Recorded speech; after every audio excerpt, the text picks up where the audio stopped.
Rachid Temal, on va revenir sur tous ces sujets. Vous êtes sénateur du Val d'Oise, président délégué du groupe socialiste au Sénat. On va d'abord regarder les unes de la presse régionale. D'abord, les unes des dernières nouvelles d'Alsace. Zelensky, un moment d'histoire à Strasbourg. Le président ukrainien qui s'est arrêté hier en Alsace pour paraffer la création d'un tribunal spécial destiné à juger le crime d'agression en Ukraine. Une première sous l'égide du Conseil de l'Europe. Auparavant, l'OTAN a réaffirmé son engagement à soutenir Kiev face à la menace russe. La deuxième une, c'est celle de Var Matin. Les écoles en surchauffe. La plupart des infrastructures scolaires, notamment dans le Var, ne sont pas adaptées aux températures actuelles. Et puis la dernière une, celle de Libération Champagne. Association, attention, bombe sociale à retardement entre les baisses drastiques de subventions, une augmentation toujours plus forte des bénéficiaires et des moyens à mettre en face. Les associations d'aide aux personnes sont au bord de l'implosion. Un tiers envisage de diminuer leur masse salariale. De quelle une avez-vous envie de nous parler ? Il faut faire un choix. Je prends celle de Libération Champagne. C'est d'ailleurs une question qui a été posée hier par ma collègue Marie-Arlette Carlotti, sénatrice socialiste des Bouches-du-Rhône et questeuse, comme on dit. Et non, parce qu'on voit bien que c'est un vrai sujet qui passe sous les radars. Et c'est effectivement une vraie question d'actualité. Depuis maintenant, avec des budgets de plus en plus difficiles, de l'État vers les collectivités, en fait, on se rend compte qu'à la fois, vous avez moins de financement des collectivités. Vous avez aussi, il faut le dire, tous les dispositifs fiscaux d'allègement ont aussi réduit les aides aux associations, les aides individuelles, les dons. Et puis, vous avez effectivement de plus en plus de personnes qui viennent parce que les difficultés, ça amoncelle.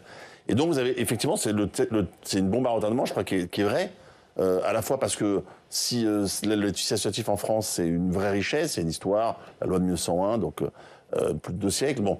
Et de l'autre côté, des associations font un travail extraordinaire, des hommes et des femmes qui, chaque jour, chaque nuit, dans le pays, quelles que soient d'ailleurs les associations, que ce soit de l'aide scolaire jusqu'à de l'aide sociale, mais aussi beaucoup d'autres choses, et que si on perdait cela parce que, pas pour faute de recettes, ce serait effectivement le bombardement. Moi, ce qui m'a inquiété hier, c'est la réponse aussi de la ministre, qui nous a expliqué que l'importance des associations, qu'elle avait sauvé quelques dispositifs, mais enfin, c'était pas à la hauteur et au niveau du débat. Donc effectivement, parfois c'est comme dans des TPE, quand il y a beaucoup de TPE qui sont obligés de licencier. On ne le voit pas, ça ne fait pas un plan social et ça n'a pas l'impact médiatique d'un plan social, mais ça a la douleur, la violence pour les personnes concernées, pour les territoires concernés. Et donc c'est ça dont on parle aujourd'hui, c'est à la fois les personnes qui s'engagent, mais également les personnes qui sont bénéficiaires des associations, qui participent, qui font la vie. Et parfois dans les quartiers, c'est ce qui fait la vie sociale des gens, etc. Et ça, c'est effectivement un vrai problème pour notre pays. Rachid Temal, on disait, vous êtes vice-président de la Commission des Affaires étrangères. L'actualité internationale est chargée. Hier, on l'a vu dans le journal, il y avait un débat à l'Assemblée nationale sur le conflit entre Israël et l'Iran. Le Premier ministre François Bayrou il a défendu le rôle singulier de la France. Est-ce que vous soutenez la position prise par Emmanuel Macron et le gouvernement dans ce conflit ? D'abord, je voudrais dire que c'est assez surprenant d'ailleurs qu'il ait eu lieu hier à l'Assemblée et qu'il n'aura lieu que dans une semaine, mercredi prochain. Si d'ici là, il n'y a pas de censure. C'est trop tard pour vous, mercredi prochain ? C'est-à-dire que ça, c'est bizarre de faire ça une semaine plus tard. Bon. Et puis d'avoir un titre assez générique. Vous savez, nous, on a demandé, les socialistes, et singulièrement, je l'ai demandé, un débat 50-1, notamment sur le sommet de l'OTAN, en disant, c'était aussi intéressant qu'on ait un débat au Parlement sur la position de la France au sommet de l'OTAN qui s'est tenu hier. Oui, ça n'a pas été donné. Là, aujourd'hui, c'est un débat assez générique, puisque c'est la situation proche au Moyen-Orient. Donc, il y a de tout dedans. Donc c'est bien qu'il y ait des débats de politique internationale. Encore faut-il les mettre au bon moment et dans les bonnes conditions. Alors vous me parlez de la position singulière de la France. Ce qu'il faut quand même noter, c'est que personne n'en parle. Et c'est bien le drame, en fait. C'est qu'aujourd'hui, la position de la France sur cette question-là... Elle pèse pas. Elle pèse plus. Elle pèse plus. Et c'est ça qu'il faut que... Moi, je crois qu'on s'interroge. Là, il ne faut pas se gargariser de mots. Est-ce que je suis pour le fait qu'il n'y ait pas de nucléaire militaire iranien ? Oui, mais ça ne fait pas une position une fois que vous avez dit ça. Ma question, c'est pourquoi nous en sommes arrivés là sur l'Iran ? Alors, Proche et Moyen-Orient, je ne vais pas faire ici le débat, c'est très large. Et notamment, il y a, depuis 1947 à aujourd'hui, dans tous les débats qu'il y a, vous avez la question palestinienne, puisque nous sommes pour le droit international et l'autodétermination. Et d'ailleurs, dans les jours qui viennent, les socialistes du Sénat feront des propositions concrètes sur la question de la solution à 2 États. Mais si je reviens un instant... Quelle proposition, juste ? Je vous dis dans quelques jours. Ça sera sous quelle forme ? Ce sera sous la forme d'un texte que nous allons rendre public. Mais je viens un instant sur l'Iran. Mais pourquoi ? Juste pour pousser Emmanuel Macron à reconnaître l'État de Palestine ? Non, vous verrez, c'est beaucoup plus large que ça. Et moi, nous, on ne restera pas sur une pétition de principe. On fera des propositions concrètes. Et avec, bien sûr, l'idée toujours pareil que pour nous, 2 États, c'est bien Israël et Palestine, Palestine-Israël, donc c'est bien une logique globale. Mais si je reviens un instant sur le nucléaire iranien, d'abord, on apprend que les frappes ont été moins massives et moins importantes et moins fragilisantes, j'ai envie. Mais après, à côté de ça, on sait bien que c'est le même Donald Trump qui, quand il arrive au pouvoir la première fois, a rompu l'accord qui permettait justement de contrôler, que l'AIEA, l'agence internationale, puisse contrôler le programme et puisse effectivement faire en sorte qu'il n'avance pas. Donc là, on revient tout ça en arrière, c'est le même Saint-Pompier pyromane. Donc est-ce que ça, moi ma question, c'est une fois qu'on a frappé partout, la question, c'est comment on passe à l'étape d'après, la diplomatie et des accords possibles pour faire avancer les choses. Et justement, l'une des questions, c'est est-ce que l'opération américaine a affaibli le programme nucléaire iranien ? Donald Trump affirme qu'il a été retardé de plusieurs décennies, que les sites visés ont été totalement détruits. Le directeur général de l'Agence internationale de l'énergie atomique, Raphaël Grossi, lui, est plus mesuré. On l'écoute. Il y a eu une opération militaire très importante. Il y a eu des dégâts très important aussi, et donc la reprise des activités et l'évaluation de la durée, de la capacité de reconstruire dépendra en fait de ce que l'Iran voudra faire. Qu'est-ce que vous pensez de ça ? Vous êtes sur la ligne de Raphaël Grossi, maintenant ça dépend de l'Iran ? Non, ça dépend de la communauté internationale aussi. Je pense qu'il faut reprendre, il faut proposer à l'Iran de revenir dans un cadre contraignant, et donc via un accord comme ça avait été signé encore une fois. Mais il peut le faire ? Je crois qu'aujourd'hui l'Iran est très affaibli. Le régime est très affaibli. Alors sur l'arrêté des frappes, vous avez cité le président Trump, aussi le directeur de l'agence, mais également on pourrait citer aussi les rapports apparemment américains qui ne sont pas aussi dithyrambiques que le président. Bon, moi je ne sais pas, je crois que personne ne sait réellement aujourd'hui en tout cas, la réalité de ces frappes. Ce que je veux dire par là, c'est que maintenant, il faut venir à un accord. Donc concrètement, il y a eu une rencontre, il faut maintenant faire des rencontres qui permettraient de déposer un accord qui à la fois, encore une fois je le rappelle, l'Iran a signé le traité de non-prolifération nucléaire, il faut l'appliquer, il faut faire en sorte qu'il n'y ait pas d'enrichissement à but nucléaire, de but militaire, et je crois que c'est là-dessus qu'il faut aller. Donc un accord, oui, assez rapidement, et je crois que c'est comme ça qu'on doit aussi répondre à ce danger, ce défi. Ça n'enlève rien à ce qu'on pense du régime aérien, ça n'enlève rien, je souhaite le rappeler aussi ici, sur le fait que nous avons 2 otages français, Cécile Collère et Jacques Paré, qui sont encore dans une prison sordide, même s'ils auraient été déplacés, puisque cette prison a subi des bombardements de l'armée israélienne, mais il faut aussi en sortir. Donc il faut aussi dire à l'Iran que sa politique d'otage est inacceptable. Et je crois que ça aussi, il faut pousser à ce moment-là, et je crois que la diplomatie française doit pousser dans ce sens-là. Vous parliez du sommet de l'OTAN qui s'est tenu hier aux Pays-Bas. Est-ce que ce sommet de l'OTAN, il a montré que le patron aujourd'hui, c'est Trump ? Mais là aussi, il faut pas dire les choses. Le patron de l'OTAN a toujours été le président américain. Et alors là, en plus, vous avez un secrétaire général dithyrambique, quand on regarde ce qu'il lui a écrit. La question qui nous est posée, nous Européens, c'est comment notre architecture de défense doit être organisée. Quand on pense à la France, nous avons d'abord notre capacité propre de défense. On va l'évoquer avec Dassault, mais enfin c'est toute la question de la dissuasion nucléaire, notre capacité à nous défendre, à produire, etc., des armes, et un dispositif de défense. Ensuite, dans notre architecture de défense, il y a bien sûr l'OTAN, cette alliance, depuis 1949. Le fameux article 5 a été réaffirmé, il y avait une interrogation sur cela. Dans notre architecture de défense, il y a également la question de l'Union européenne, qui notamment doit aussi permettre de développer d'autres choses. Je pense notamment à la recherche commune, à l'achat de matériel commun. Je pense aussi au fait qu'on puisse rappeler qu'il y a un article 42.7 du traité qui prévoit également les uns les autres vont protéger les uns les autres. Et puis je crois qu'il faut aussi regarder vers le Sud. Je crois qu'il faut qu'on s'interroge aussi sur notre capacité à pouvoir aussi faire des partenariats avec des pays du Sud. Et je crois que c'est tout ça notre architecture de défense. Donc après, une fois qu'on s'est dit ça, moi je suis pour un pilier européen dans l'OTAN plus important. Il faut que nous assumions. Il faut que les Européens assument ce qu'est leur défense. Donc c'est 3,5%, parce qu'il y a 5 en cosmétique pour faire plaisir à Trump, et puis il y a 3,5 dans la réalité, puisque le 1,5, le différentiel, c'est des mesures de sécurité connexes. Chacun y mettra la police, etc. Bon. Donc sur les 3,5, Entre aujourd'hui et 2035, il faut passer. La question qui nous est posée, nous, en France, c'est comment on le fait ? Puisque je rappelle, il faut à la fois une capacité de production, une capacité de défense. Nous avons lancé, nous les socialistes, un livret d'épargne, souveraineté et défense qu'on attend qu'il soit porté, et puis par le gouvernement, et puis à côté de ça, pas aussi détruire le modèle social. Parce que si c'est pour expliquer aux Français qu'en fait, ils auront peut-être des missiles, mais pas de modèle social, je ne suis pas sûr qu'on puisse avancer. On parle du modèle social dans quelques instants, mais on va continuer sur les questions de défense, puisque dans ce contexte, les sénateurs ont auditionné hier le PDG de Dassault Aviation. On va voir les temps forts de cette audition avec Stéphane Duquet.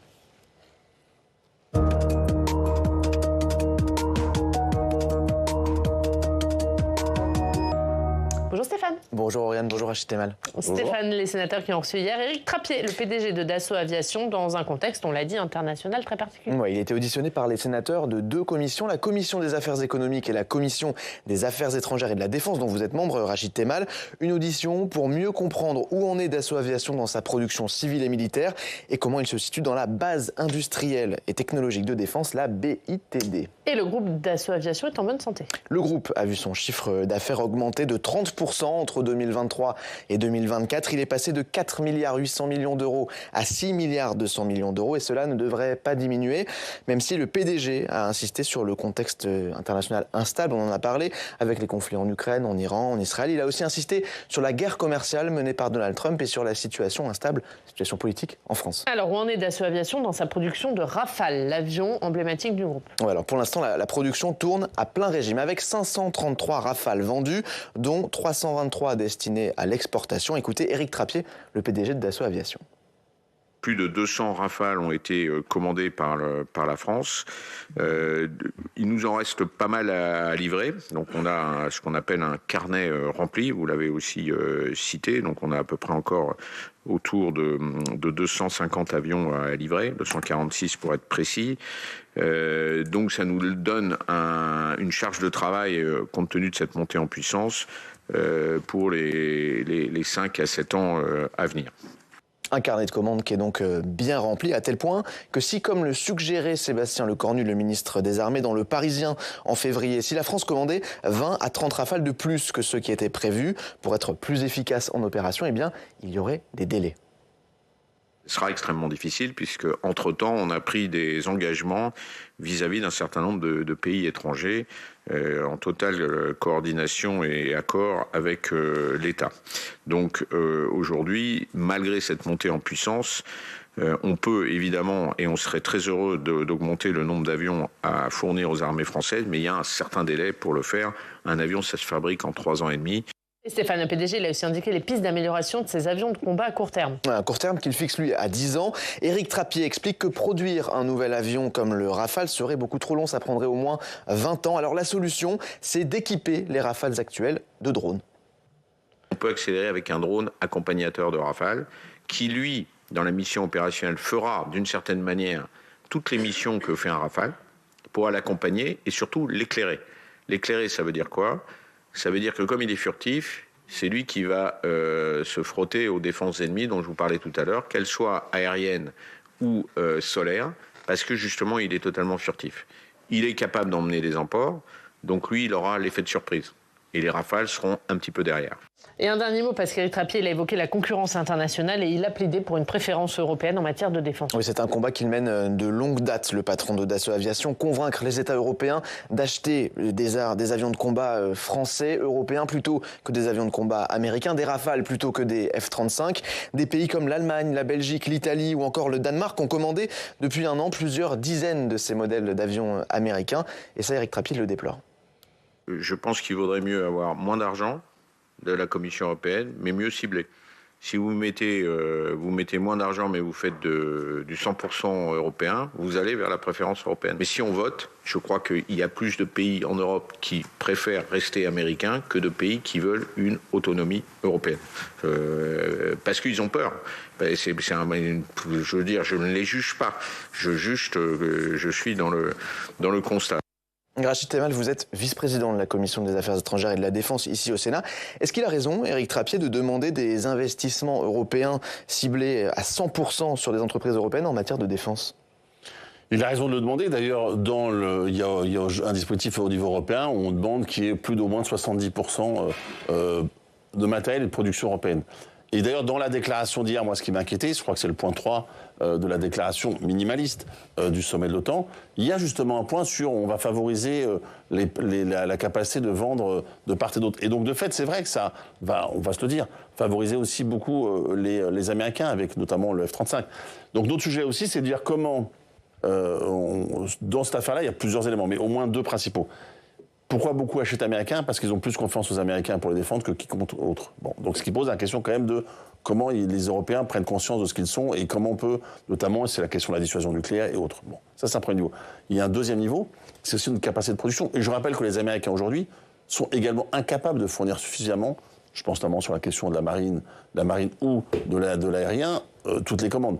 Donc globalement, de toute façon, en France, en Europe ou même aux États-Unis, on a une incapacité, au moment où on se parle, à moyen constant, de produire suffisamment.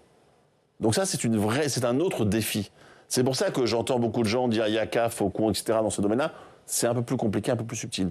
Donc moi, ce que je propose, c'est qu'effectivement, qu'il y ait cette préférence européenne, bien sûr, mais il faut aussi l'habiller politiquement, il faut l'organiser, et politiquement, et d'un point de vue budgétaire. Prenons le cas de la Commission européenne, je le redis, quand la Commission européenne ne permet pas, notamment sur sa banque européenne d'investissement, d'investir dans la base industrielle et technologique de défense, c'est un problème. Quand en France, vous avez beaucoup d'entreprises, notamment de TPE, qui n'ont pas accès au crédit, d'où la proposition des socialistes de créer un livret défense souveraineté, que le gouvernement refuse de mettre en place, c'est un problème. On nous dit, il n'y a pas de sujet. Ben si, il y a un sujet. Vous voyez, donc tout ça, c'est toute une chaîne qu'il faut travailler, et c'est pas juste en disant on fait 3,5 que demain nous serions mieux protégés ou en sécurité. Donc oui, il faut faire plus de travail sur ces questions-là, mais oui, il faut aussi assumer politiquement un certain nombre de combats. Et sur la production, on l'entendait, Éric Trappier, il dit si aujourd'hui on commande 20 à 30 Rafales de plus, on ne peut pas les livrer tout de suite, il y a des délais, ça prend au moins 3 ans.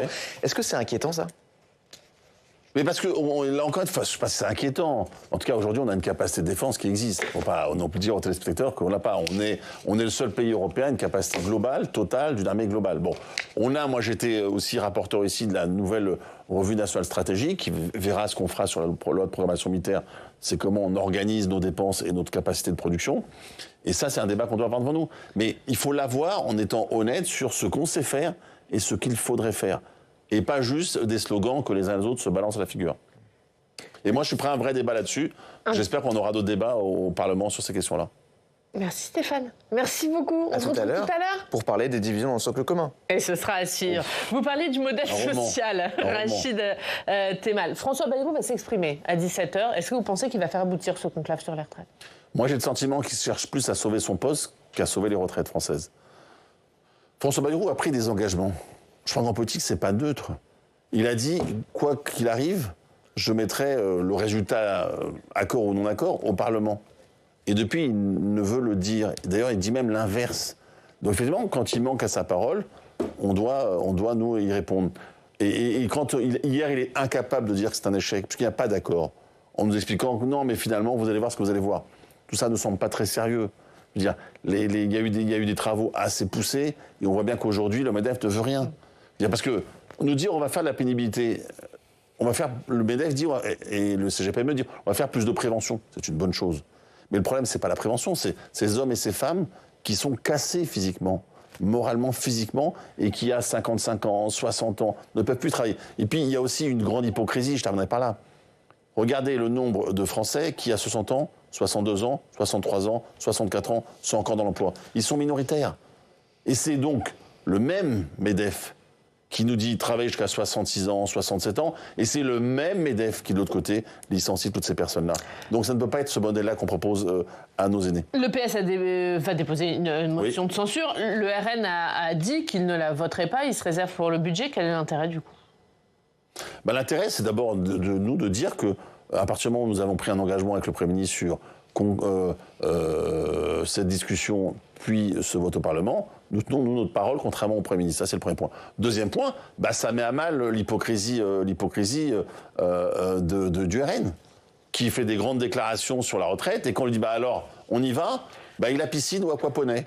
Donc voilà, pour tous ceux qui s'interrogent à quoi sert le RN, en fait, à rien. C'est un pur produit du système, contrairement à ce qu'ils racontent. Et finalement, ils ne sont pas là pour défendre les salariés, les petites gens, comme on dit.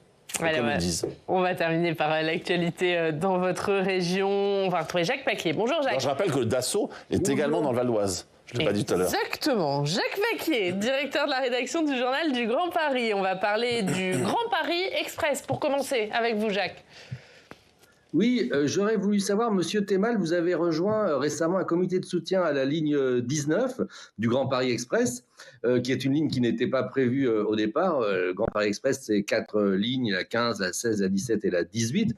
Il existe déjà la 17 qui, je crois, marque un arrêt dans le Val d'Oise, mais vous estimez que ce n'est pas assez. Cette ligne irait de La Défense à Roissy. Pouvez-vous nous expliquer pourquoi il vous semble, comme Valérie Pécresse d'ailleurs, que cette ligne est indispensable au Val d'Oise?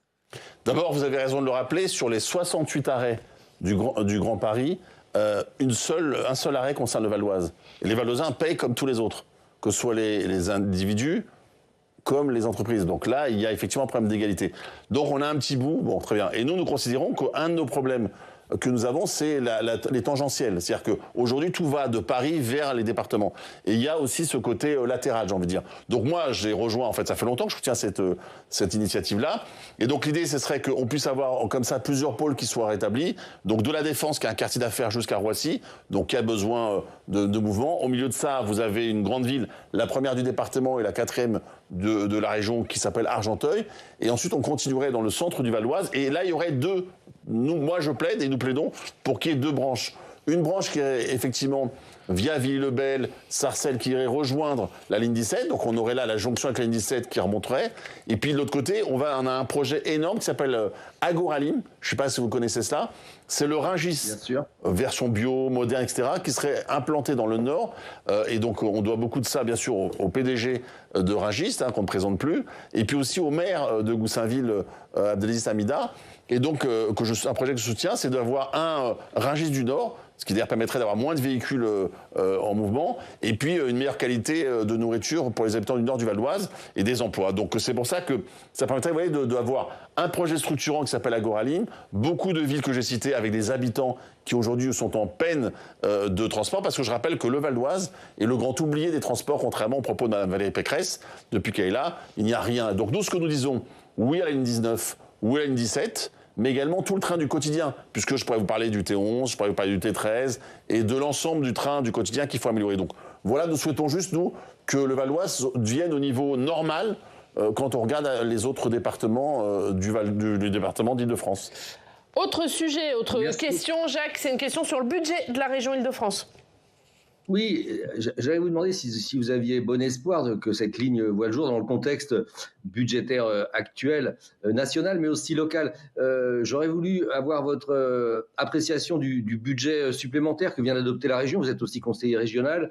Céline Malézé, qui dirige le groupe de la gauche républicaine et écologiste, parle d'une dystopie budgétaire. Elle s'alarme elle-même, alors qu'elle est communiste, de l'endettement qui voisine les 7 milliards d'euros.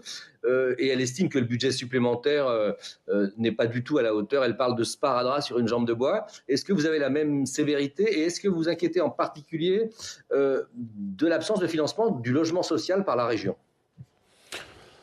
Vous avez plusieurs points dans votre question. Nous n'avons pas voté le budget supplémentaire, bien sûr. Mais ce qu'on dit simplement, c'est qu'il y a beaucoup de promesses de Valérie Pécresse qui sont des vœux pieux. Si je permettez-moi de revenir sur le Val d'Oise, elle nous a promis un budget d'1 milliard d'euros pour un plan Val d'Oise. La vérité, c'est que ça fait des années que budget après budget, il n'apparaît pas. D'ailleurs, à tel point que le Conseil économique, social et environnemental, qui a un avis à chaque fois sur le budget, vous savez, c'est une procédure, le dit d'ailleurs dans ses rapports. Et donc, Valérie Pécresse, c'est beaucoup de communication. Qu'est-ce qu'elle dit ? Quand elle voit les maires, elle leur dit « j'ai plein d'argent, je peux faire plein de projets ». Et puis quand elle rentre à la région, elle explique qu'elle doit faire que des coupes, que des coupes, que des coupes. Donc il y a deux Madame Pécresse. Donc je ne sais pas de laquelle il faut parler. Ce que je dis simplement, c'est qu'aujourd'hui, je crois que la région pourrait être beaucoup plus puissante dans des approches stratégiques d'infrastructures qu'elle ne fait pas aujourd'hui. Il faudrait une région stratège, pilote, ambitieuse, qui soit dans l'avenir, et ce n'est pas le cas aujourd'hui. Les lycées sont dans un piètre état, les transports fonctionnent difficilement. Voilà ce que voient au quotidien les franciliens. Aujourd'hui, demander à un seul francilien si la révolution des transports promise par Mme Pécresse, c'est une réalité. Non, aujourd'hui, c'est la régression dans les transports. Regardez dans les lycées. chaque lycée, vous voyez bien le niveau, même s'il y a des efforts. Hein, dans le Val d'Oise, on a obtenu après 30 ans, j'ai mené ce combat-là avec d'autres, un lycée à Magnan-Vexin, on est heureux. Mais dans beaucoup de lycées du Val d'Oise, comme d'Île-de-France, il y a un état délabrement avancé. Donc moi, ce que je dis, c'est qu'il faut que la région maintenant arrête cette logique comptable et joue son rôle de projection vers l'avenir. Merci beaucoup Jacques Paquier. La une du journal Merci du beaucoup. Grand Paris, l'innovation urbaine vue par la socialiste Lamia El Arrach. C'est à la une de votre journal. Merci beaucoup Rachid Temal d'avoir été notre invité pendant cette première demi-heure. Et on va tout de suite accueillir notre prochain invité, le président de la Commission des Affaires sociales de l'Assemblée, Frédéric Valletoux, nous rejoint.